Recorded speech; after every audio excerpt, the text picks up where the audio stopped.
साथियों सलाम, नमस्ते, सत श्री अकाल और जय भीम जोहार। साथियों, स्त्री जब बिलखती है ना तो प्रकृति भी जो है बेचैन हो जाती है। लेकिन आप जो है, आपके अंदर अगर संवेदनाएं हैं तभी आपके अंदर कुछ आलोड़न होगा दोस्तों, उद्वेलित होंगे आप, भावुक हो सकते हैं आप, जज्बात में आ सकते हैं आप, अगर एहसास जिंदा है तब। अगर संवेदनहीनता है तो फिर कहने की कोई बात ही नहीं। लेकिन सवाल यह है कि स्त्री अगर बिलख रही है, सवाल उठा रही है, तो सवाल वाजिब कितने? बात ईचागढ़ की है दोस्तों। लगातार आरोप लग रहे हैं पुलिसिया कार्रवाई पर कि तरुण महतो, जो कि जेल कैंप से प्रत्याशी रहे थे विधानसभा चुनाव के समय, और जेल कैंप के वरीय उपाध्यक्ष, इनको पुलिस गिरफ्तार कर लेती है और जमकर उनकी धुनाई करती है।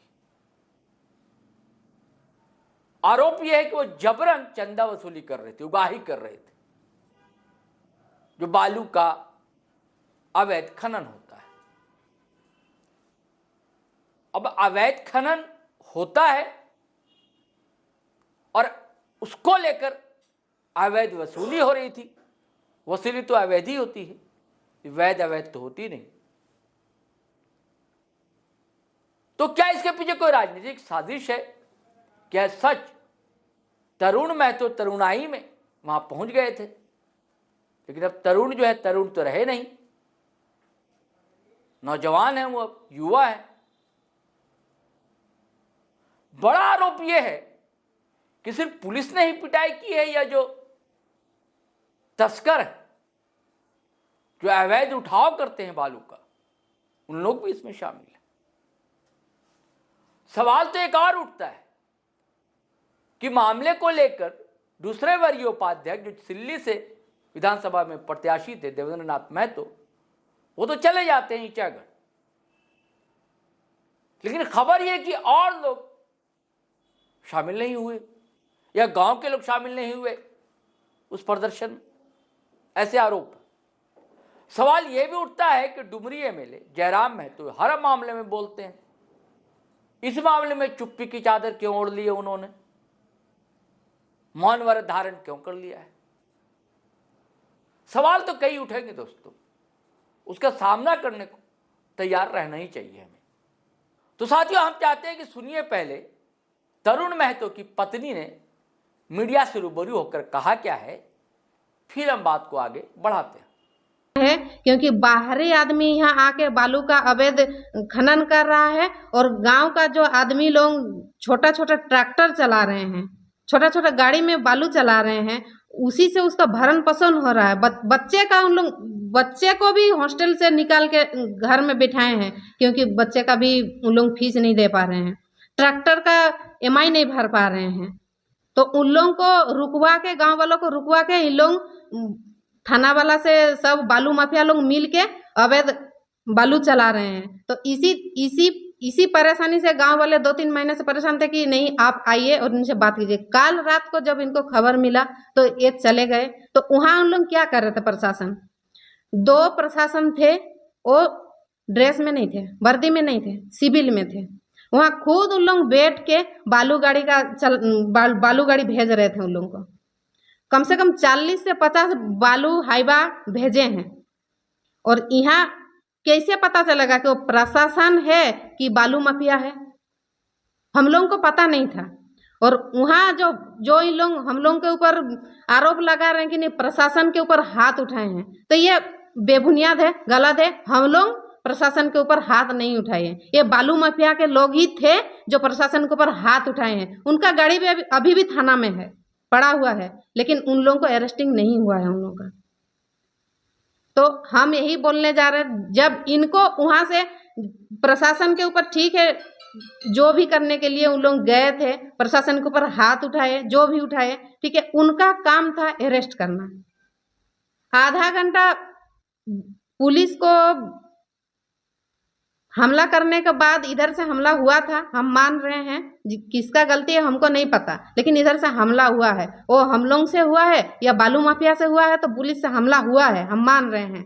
लेकिन उसके आधा घंटे के बाद पूरा तिरुल्ली थाना का प्रशासन और यहाँ ईचागढ़ थाना का प्रशासन वहाँ पहुँच के पूरा फायरिंग किया है और इनको अरेस्ट करके ले आए हैं थाना। ठीक है, अरेस्ट किए हैं, हम मना नहीं कर रहे हैं। आप गलत पाए हैं, अरेस्ट किए हैं, ठीक है, गलत थे सही थे वो आप लोगों का काम है जानना, आप लोग जानिए। अरेस्ट करके ले आए हैं, लेकिन उसको अरेस्ट करने के बाद थाना से उसको इसे साठ में एकदम पूरा घिसड़ के लेके गए हैं अंदर। शर्ट का एक बॉटम भी नहीं है, हम अपना नजर में देखे हैं उनको, हम खुद देखे हैं। शर्ट का पूरा बॉटम टूटा हुआ है, पूरा शर्ट फटा हुआ है, पूरा उनका गंजी एकदम पूरा फटा हुआ है जो अंदर में पहने हैं। उनको घसीट के लेके गए अंदर में और उतना मारे हैं प्रशासन, तिरुल्ली थाना का प्रशासन और यहाँ ईचागढ़ थाना का प्रशासन और बालू माफिया। ठीक है, प्रशासन मारे हैं, लेकिन बालू माफिया को वहाँ कौन घुसने दिया? अगर प्रशासन का कोई हाथ नहीं रहता बालू माफिया के ऊपर, तो बालू माफिया हुआ थाना में क्या कर रहे थे? पर हाइबा में उन लोग 8,000 रुपया ले रहा था और बालू गाड़ी भेज रहे थे और मंथली उन लोग को 2 करोड़ रुपया मिलता था। तो क्या हम लोग क्रिमिनल थे जो उतना मारे हैं? इतना मारे हैं ना, पूरा बेरहमी से बोल भी नहीं पा रहे थे। जब हम सुबह गए तो मेरे को भी घुसने नहीं दे रहे थे। जब हम बोले कि उनका बीवी है तो देखने थोड़ा दिए, तो उन पानी मांग रहे थे, पानी भी पिलाने नहीं दे रहे थे। कोई अगर रेप करके भी आ रहा ना तो उतना नहीं मारता है उन लोगों को।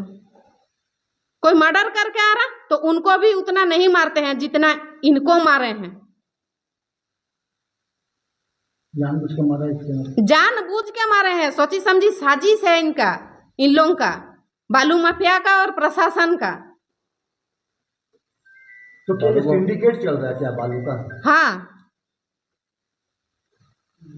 जैसे एक घटना झारखंड में इससे पूर्व जो घटा था आपका सूर्य इनकाउंटर हंसदा, सेम वही करने का एक प्रयास प्रशासन द्वारा किया गया था। ये वहाँ भी अवैध माइनिंग के खिलाफ लड़ाई था और यहाँ भी वही है, सेम करने का प्रयास किया गया था। और तरुण महतो को जानबूझ के इस केस में साजिश के तहत फंसा के एकदम जान से मारने का एकदम पूरी षड्यंत्र लिखा गया था। ये सच्चाई है। ऐसे मारे, उनसे मेरा बात हुआ। साथियों, आपने सुना तरुण महतो की जीवन सहचरी जो है उन्होंने क्या बताया, लेकिन एक बात स्वीकार किया उन्होंने कि क्या पुलिस पर हमला हुआ था, या क्या हमले में उनके पति भी शामिल थे या कोई और शामिल था। अगर उनके पति शामिल थे तो ठीक है, आप हिरासत में ले सकते हैं, गिरफ्तार भी कर सकते हैं। लेकिन जिस तरह से थाने के अंदर उनके साथ मारपीट की गई है और बड़ा इल्जाम है कि भाई वहां स्मगलर यानी कि तस्कर जो है अवैध उठाव करते हैं बालू का, वो कैसे वहां शामिल थे। और एक आशंका भी व्यक्त की जा रही, उन्होंने भी जतलाई थी कि कहीं फेक इनकाउंटर तो सूर्या हांसदा जैसा हमारे पति का करना नहीं चाहती है पुलिस। कई सवाल है दोस्तों, सवाल तो जेल कैंप पर भी है, सवाल पुलिस प्रशासन पर भी है, सवाल तो सरकार पर भी। चलिए साथियों, फिर हम नए वीडियो के साथ हाजिर रहेंगे, लेकिन आपसे गुजारिश है कि अगर आपने हमारे चैनल सब्सक्राइब नहीं किया तो कर लीजिए और वीडियो हमेशा की तरह धड़ाधड़ फटाफट खटाखट शेयर कीजिए, लाइक कीजिए, कमेंट कीजिए। आज्ञा दीजिए, इजाज़त दीजिए। जय हिंद, जय भारत।